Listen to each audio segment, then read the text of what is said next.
광야의 지성소에 들어가 보좌하며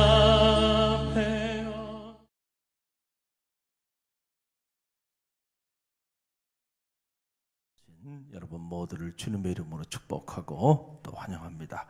오늘 요한계시록 10장이죠. 요한계시록 말씀 우리가 한 장씩 묵상하며 나가는데, 개인적으로는 또 요한계시록을 어떤 이들이 한 번도 본인이 읽어본 적이 없다 이런 분들도 있더라고요.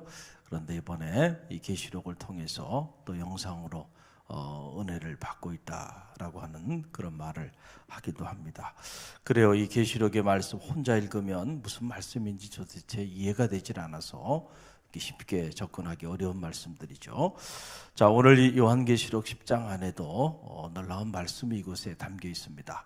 자, 7째 인이 지금 개봉되어지는 그런 과정에서 특별히 6번째 나팔과 그 7번째 나팔, 천사가 나팔을 불 때 일어나는 사건들이 기록되어 있는데, 오늘 이 요한계시록 10장은 6번째 나팔과 7번째 나팔이 그 불려지는 그 사이에 들어가 있는 그런 말씀인데, 여기 보게 되면 작은 또 다른 두루마리 책이 등장해요. 뭐가 등장한다고요?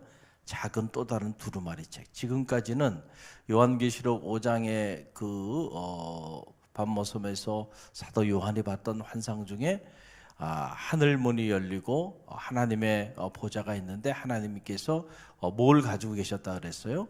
두루마리 책을 가지고 있었다. 그런데 그 두루마리 책을 어린 양이 취하게 되고, 그 어린 양이 취할 때 그 두루마리 책은 7인으로 인봉이 돼 있다. 그래서 그 7인이 이제 인이 개봉되어지는 이런 내용에 대해서 우리가 쭉 묵상한 거예요. 그런데 여기는 또 다른 두루마리 책이 등장하는 겁니다. 그 환상을 보는 거예요. 그런데 이 두루마리 책은 이전과는 다르게 작은 것이었다. 작은 두루마리 책. 그런데 가만히 내용을 보면 이 작은 두루마리 책이 그전에는 인봉이 돼 있어가지고 이렇게 두루마리가 이렇게 말려가지고 있었다는 얘기겠죠. 그리고 그걸 딱 닫아버린 겁니다. 그런데 이거는 펼쳐져 있는 그런 작은 두루마리 책의 환상을 보게 됐다는 얘기예요.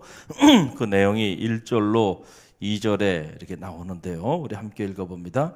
내가 또 보니 힘센 다른 천사가 구름을 입고 하늘에서 내려오는데, 그 머리 위에 무지개가 있고 그 얼굴은 해 같고 그 발은 불기둥 같으며 그 손에는 펴 놓인 작은 두루마리를 들고 그 오른발은 바다를 밟고 왼발은 땅을 밟고, 이렇게 냈어요. 힘센 천사가 등장하게 되는데, 이 천사가 구름을 타고 하늘에서 내려왔다. 그리고 그 머리 위에는 무지개가 있는데 손에는 펴놓인 작은 두루마리 책을 가지고 있었다라고 하는 거예요. 그 환상을 지금 하나님이 보여주신 거예요. 자, 성경 안에서 이 구름은 뭘 상징하나요? 하나님의 보호하심, 하나님의 현현, 어떤 신적인 현현을 나타낼 때, 또 하나님의 특별한 보호하심을 나타낼 때 구름이라고 하는 용어가 등장하죠. 그래서 이스라엘 백성이 광야를 지날 때도 하나님께서 그들을 인도하실 때 뭐를 통해서 인도하셨어요? 낮에는 구름기둥. 제가 그 이스라엘의 성지순례를 가보니까 그 유다의 광야에 나가니까 정말 아무것도 없더라고요. 아무것도 없는데 태양은 아주 강렬하게 내리쬐는데요. 그런데 보니까 정말 구름기둥이 있더라고요. 구름기둥이. 저게 구름기둥이겠구나 라는 생각을 할 정도로 엄청나게 큰 구름이요, 해를 쫙 가려주더라고요. 할렐루야. 만약 그게 없으면은요, 한 30분도 버티지 못할 거예요. 다 죽음의 돌짝밭처럼 돼 있는 그런 우리가 흔히 아는 그런 사막하고는 또 다르더라고요. 죽음의 돌들이요, 풀 한 폭이 나지 않는 유대 광야라는 게 그런 광야. 다윗이 그런 광야에서 숨어 다니고 도망 다니고 했다는 거예요. 참 그걸 보니까 광야라고 하는 게 이런 광야였구나. 이스라엘의 광야와 우리가 생각하는 또 데저트는 또 차원이 다르더라고요. 직접 가서 보니까.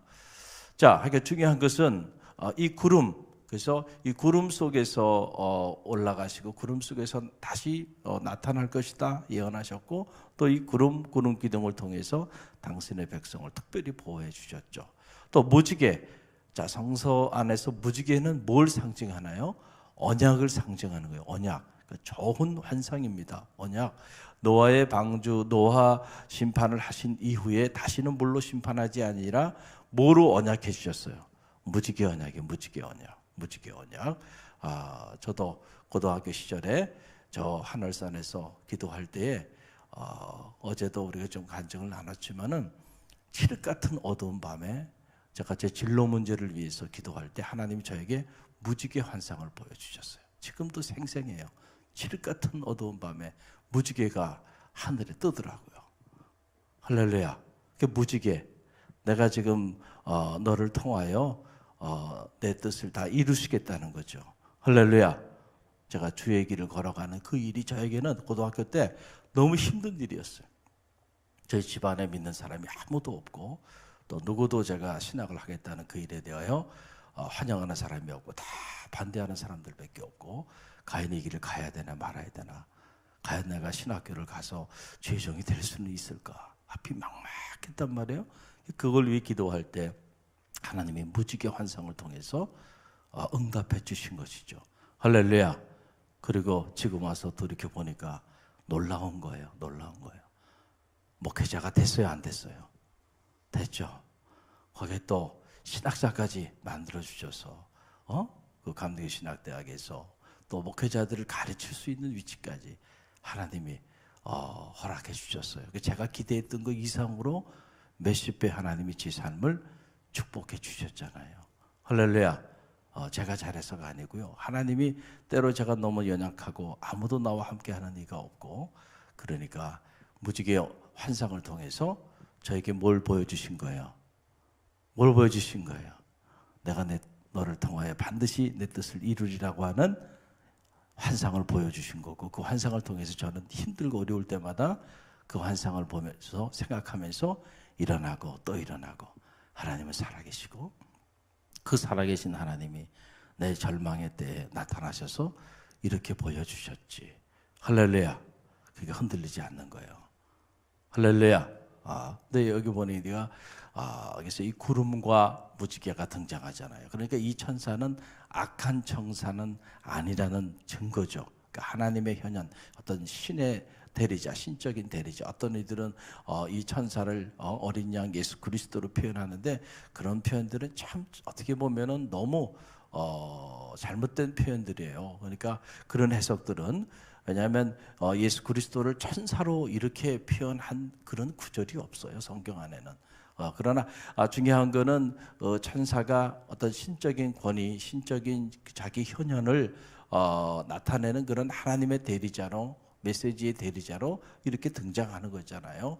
자, 그렇게 정도로 해석하는 것이 건강한 해석이라고 생각이 듭니다. 자, 중요한 것은 이 펼쳐진 작은 두루마리인데, 이 펼쳐진 작은 두루마리 생소하지 않아요. 이미 에스겔서에 이와 같은 말씀이 그 환상으로 주어진 말씀입니다. 에스겔서 2장 9절에 보게 되면 펼쳐진 두루마리 책이 등장하게 되고, 그런데 에스겔서의 그 펼쳐진 두루마리 책의 내용은 공개가 됐어요. 그 내용은 이 애가, 그러니까 민족의 슬픔을 노래하는 그런 노래로 이렇게 그 계시되어 있는 것을 보게 돼요. 그런데 오늘 이 요한계시록 10장에 등장하는 작은 두루마리 책, 펼쳐져 있지만은 그러나 아직 요한계시록 10장 안에는 그 내용이 공개되어 있질 않습니다. 그래서 천사가 오래 같은 소리로 외쳐 말하는데, 그 소리를 사도 요한이 환상 중에 듣고는 이 소리를 기록해야 되겠다 해가지고 그가 기록하고자 하니까 천사의 소리가 들려오는 거예요. 기록하지 말라는 거죠. 임봉하라. 그래서 기록을 허락하지 않는 그런 내용이 등장하게 됩니다. 자, 그 내용이 이 요한계시록 전반부에 등장하고, 그 다음에 후반부에 나오는 내용은 일곱째 천사가 드디어 등장을 합니다. 그래서 일곱째 천사가 소리내는 날 어떤 일이 일어날 것인가에 대한 예언의 말씀이 기록되어 있는데 일곱째 천사가 소리를 내는 날, 나팔을 부는 날, 그때에 하나님이 그의 종 선지자들에게 전하신 복음이 있죠. 이 복음같이 하나님의 그 비밀이 이루어질 것이다, 비밀이 성취될 것이다 라고 하는 그런 예언이 들려오게 되고요. 또 요한에게 어떤 소리가 들려오냐면 이 작은 두루마리 책을 네가 취하라는 거야. 그래서 이 작은 두루마리 책을 네가 먹어라. 그러면 내 입에는 달겠지만 내 배에는 쓸 것이다 라고 하는 그런 메시지가 이것에 기록되어 있는 걸 보게 되는데요. 그 내용이 10절에 이렇게 나옵니다. 우리 10절 말씀 함께 읽어봅니다. 내가 천사의 손에서 작은 두루마리를 갖다 먹어버리니 내 입에는 꿀같이 다나 먹은 후에 내 배에서는 쓰게 되더라. 아멘. 자, 이 에스겔 2장에서 3장에 보게 되면 이런 내용들이 나와요. 예언자가 입을 벌려 두루마리 책을 받아 먹었는데 에스겔서에서는 그 받아 먹은 두루마리 책이 달았다는 표현만 있단 말이에요. 달았다는 표현만. 그 달다라고 하는 거는 다윗도 하나님의 말씀을 어떻게 표현했어요? 꿀송이처럼 달다는 거, 하나님 말씀. 우리가 은혜를 받으면은 어느 순간에 하나님의 말씀이 꿀송이처럼 달게 느껴져요. 그래서 말씀을 사모하는 자가 됩니다. 근데 그런 단계에 이른다는 것은 결코 쉽지는 않아요. 근데 하나님의 영이 임하면, 하나님의 말씀은 성령의 감동으로 기록된 것이기 때문에 여러분들이 성령 충만하게 되면 사모하는 것들이 여러 가지가 있어요. 영적인 것들을 사모하기 시작하게 된다는 거예요. 이게 변화입니다. 근데 그 변화 중에 말씀을 사모하는 자로 바뀝니다. 참 놀라운 변화죠. 그전에는 말씀은 누가 그러잖아요. 수면제라고. 잠이 안 오는 분들 성경 말씀 한 장만 읽어도 그냥 잠이 온단 말이에요. 그만큼 말씀은 가까이 하기에 너무 먼 사이가 돼. 그런데 하나님의 영이 우리 가운데 임하면요, 자꾸 말씀을 듣고 싶고 읽고 싶고, 거기서 더 나가면 연구하고 싶고, 연구하다가 그것도 양에 차지 않아서 어떤 평신도들은 그래서 히브리어도 배우고 헬라어도 배우고, 그래서 이렇게 번역된 성경보다는 원전을 직접 읽고 연구하고 그런 모임들도 있어요. 제가 미국에 이민 목회할 때 우리 평신도들 중에 그런 그룹들도 있었어요. 참 대단한 분들이죠. 원어를 배워가지고 성경을 원어로 직접 읽고 싶은, 그러니까 그런 마음을 누가 주는 거예요? 하나님이 주는 거예요. 그래서 하나님의 말씀을 더 깊이 있게, 더 깊이 있게. 그래서 말씀에 관한 책들은 다 구해서 읽어보고요. 그리고 하나님의 말씀을 듣는 자리, 그리고 묵상하는 자리, 또 큐티, 이런 자리들을 자꾸 사모하면서 그런 지경을 늘려가는 걸 보게 돼요. 하나님의 영이 임할 때 그런 역사들이 나타나는 거예요. 할렐루야. 올 한 해 이런 성령의 역사가 나타나는 축복이 있기를 주님의 이름으로 간절히 축원드립니다. 할렐루야. 이게 건강한 성령의 역사예요. 성령 받았다 그러면서 자꾸 이상한 행동들 하고 다니고, 여러분 그게 성령 받은 게 아니에요. 성령을 받게 되면 우리가 하나님의 말씀을 사모하는 자로 바뀌어요. 할렐루야. 이게 하나님의 역사죠. 자, 그래서 그 에스겔에서는 이 말씀이 꿀송이처럼 달게 느껴졌는데, 계시록에서는, 지금 계시록 10장 안에서는 그 말씀이 꿀송이처럼 달기도 하지만은 그러나 쓰기도 하다. 할렐루야. 여기에 영적인 메시지가 담겨 있습니다. 저는 그렇게 생각해요. 하나님의 말씀은 달기만 하다라고 한다면 그것도 건강한 게 아니에요. 달기만 하다. 여러분들이 정말 하나님의 말씀, 그 단말씀만을 사모하고 그 단말씀을 여러분이 접했을 때 은혜 받았다고 그렇게 얘기한다고 한다면 여러분은 영적으로 다 당뇨병에 걸릴 거예요. 영적인 성인병에 걸릴 겁니다. 많은 사람들이 이 단말씀을 쫓아다니는 거예요. 단말씀을 그래서 입에 단소리, 그 소리를 듣고 은혜 받았다 그러고 그 소리만 쫓아다니는 겁니다.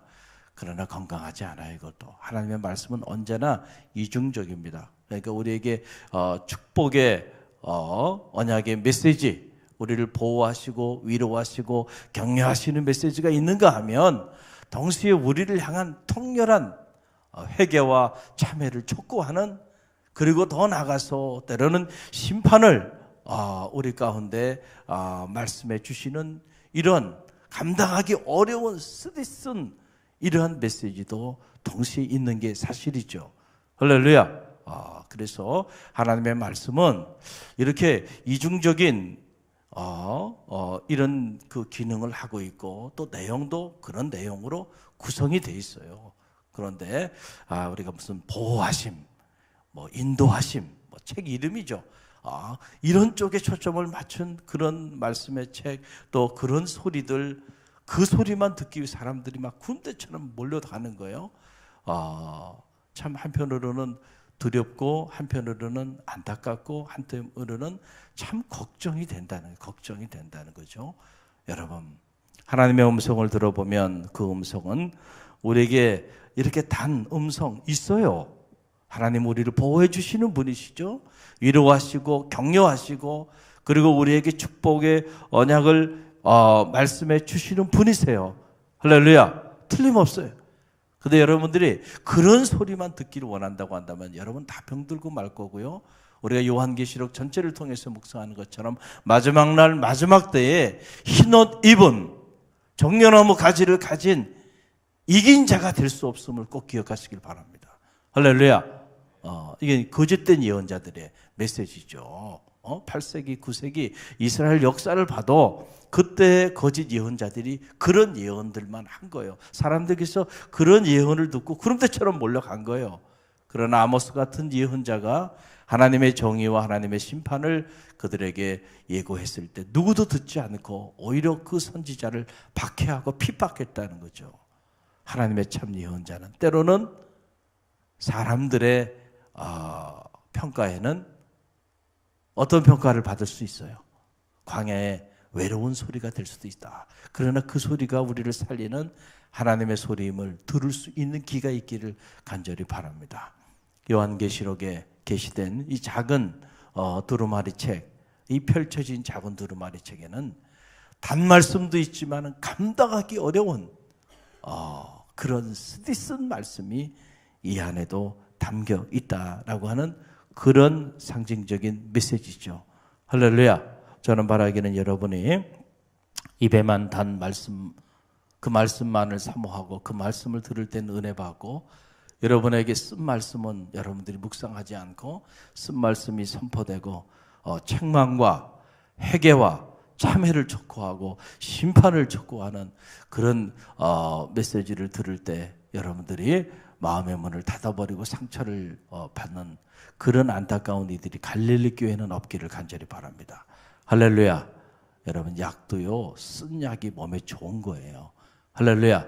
하나님의 말씀도 때로는 이렇게 감당하기 어려운 이런 말씀들이 우리로 하여금 흰옷 입은, 하나님의 특별히 구원받은, 감당하기 어려운 환난 속에서도 건짐을 받는 그런 택함 받은 자로 바로 서게 하는데 우리에게 도움이 되는 메시지임을 꼭 기억하시기를 바랍니다. 할렐루야. 그래서 갈릴리 교회 성도들은 좀 성숙한 그리스도인들이 되기를 바라고, 무엇보다 여러분들 영적 분별력을 가지고요, 때로는 정말 여러분이 영적으로 하나님 앞에 바로 서서 이 마지막 때에 유기당하는 자가 아니고 심판의 대상이 아니라 하나님의 기쁨의 대상, 구원의 대상이 되는 그런 가정, 그런 자녀, 그런 교회, 또 그런 백성들을 만들어가는 그런 복음의 진원지가 되기를 주님의 이름으로 간절히 축원드립니다. 오늘 이 말씀 우리가 붙잡고 기도하며 나갑니다.